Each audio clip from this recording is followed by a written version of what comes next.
Think and work holistically. This is our fifth guiding principle. This principle says that we should take a holistic approach to service management, and this requires us to have an understanding of all of the parts of the organization and how they work together in an integrated way. Think about this like your car. Your car, you get in and you drive, and your output of that, or your outcome of that, is that it gets you from point A to point B. But that car is a complex piece of machinery.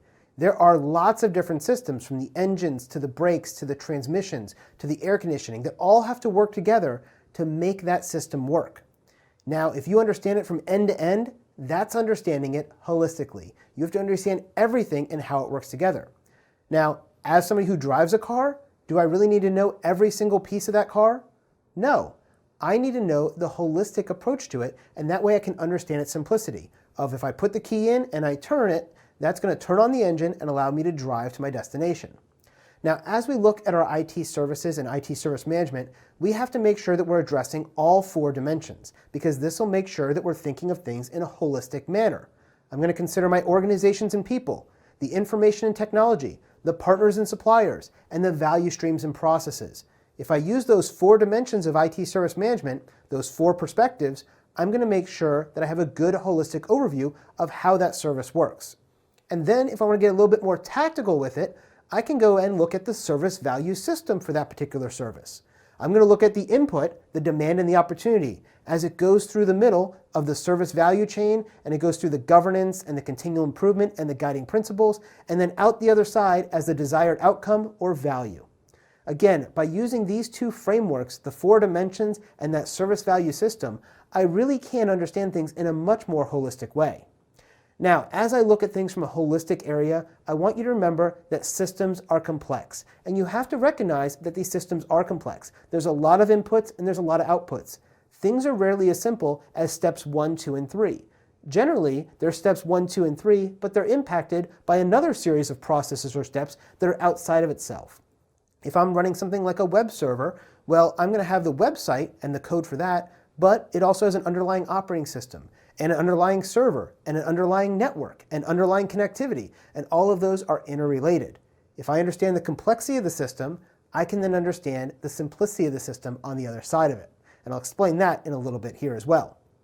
Another key to working holistically is to collaborate. And we talked about collaboration in the fourth guiding principle. Collaboration really is the key to thinking and working holistically.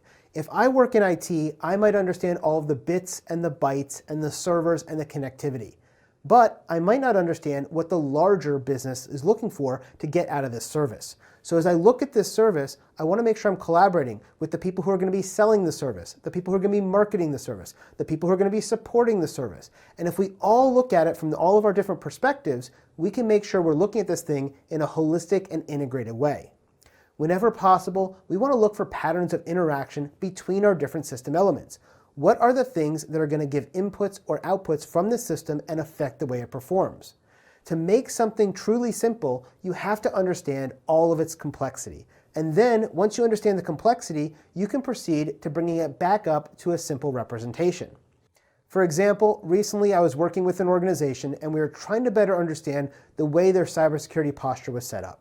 Their cybersecurity posture had dozens and dozens of different systems, all working together to hopefully give them a good cybersecurity posture.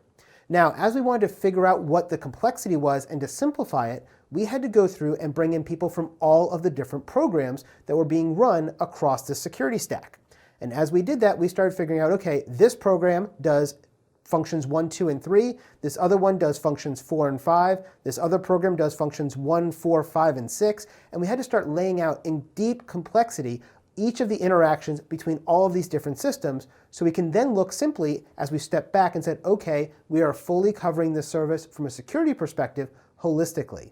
Again, if you want to make something simple, you have to first understand the complexity of it.